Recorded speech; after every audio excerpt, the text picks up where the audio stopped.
We feel a bit proprietorial, I think, of Craig Revel Horwood on the South Coast this year, not just because he's coming into our homes with Strictly every weekend, but because he's starring in the Panto alongside Debbie McGee, Richard Cadell and Sooty at the Mayflower Theatre, starting in the next week or so, I think. But he's also here, he said slightly nervously, to talk about the 10 most annoying types of people we share a bed with, according to a survey that has been done around Britain. Good morning, Craig. Good morning. What a topic to get you on, but I'm delighted to get your take on this. I won't ask how many of the top 10 have been personal for you, because that would be rude to ask a gentleman, but did some of this ring true when you were reading it? Yeah, I mean, when they first put the campaign to me, Sleep Like Log, I thought, well, what's all that about? And actually, I've struggled with sleep over the years, and I learned to actually sleep much, much better when I had my hip replaced, because I was forced into a position in bed that actually stopped my snoring, number one. I was sleeping on my side with a pillow wedged between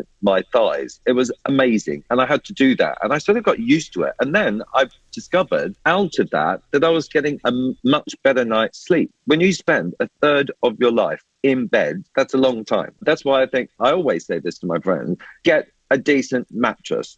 If someone's snoring, roll them onto their side. I mean, there's a whole heap of different positions, of course, and I called them dance names. You can have a rumba night sleep, you could have a jive sleep.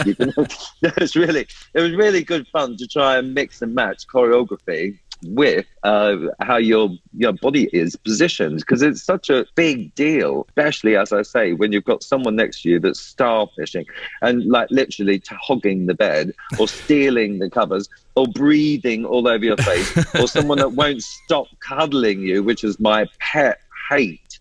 I mean, spooner, it's number 9 on the top 10. If you're in bed with a spooner, they always want to spoon. You're not into that, Craig? No, I can't stand it.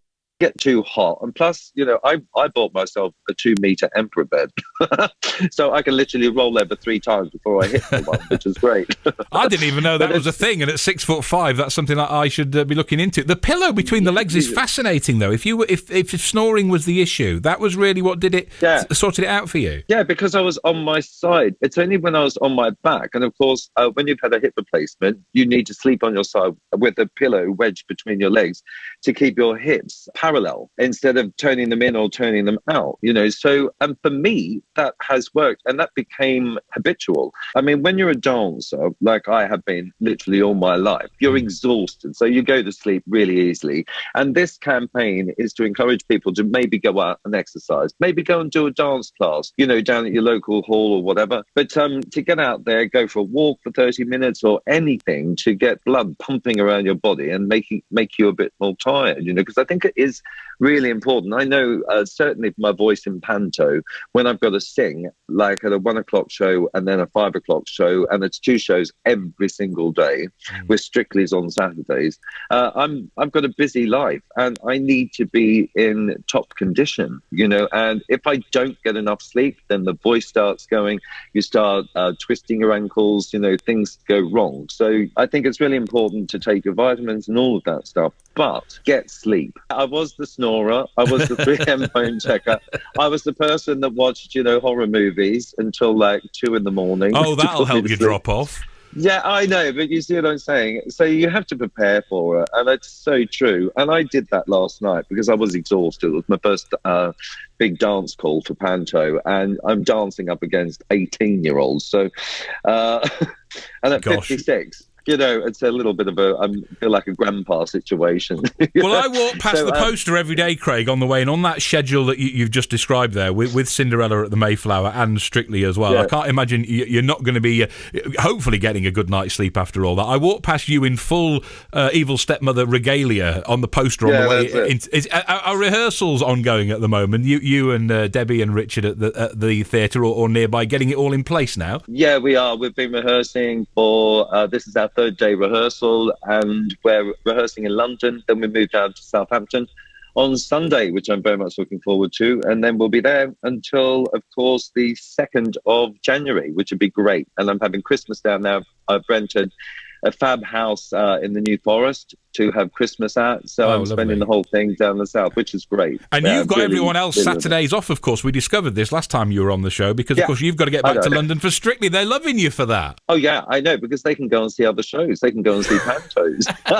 Because, I mean, what panto is ever going to close on a Saturday? My one. Well, there we are. It's an exclusive thing. And also this song, Craig, I need to ask you, you with a friend of yours have got a Christmas tune coming out, Rietta Austin. Tell me about this. Yeah, well, it came about because it's been a thing on my bucket list. Because I sing in panto and stuff like that, I thought on my bucket list, wouldn't it be lovely to have a record that I could give my mum, before I die, and, my friends and family and stuff.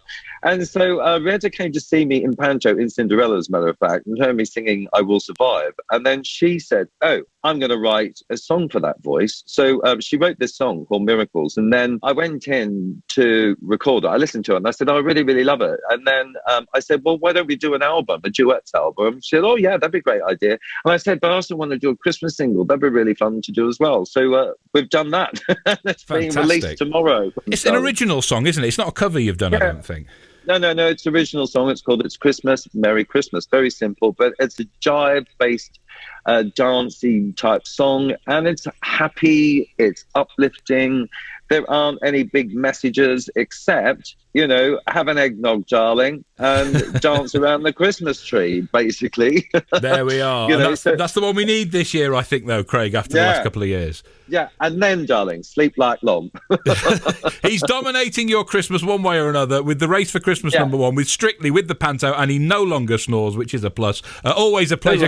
Craig Revel Horwood, thank you very much. Thank you, bye-bye. So on that top 10 list, the 10 most annoying types to share a bed, well, we've done the snoring, we've done the spooning, he wasn't into that, Craig, was he? And we've done the 3 a.m. phone checker. What is it that's keeping you up at night? What else do you think is on that list of top 10? And are you one of them? Or is it your other half? It's okay. You can tell me about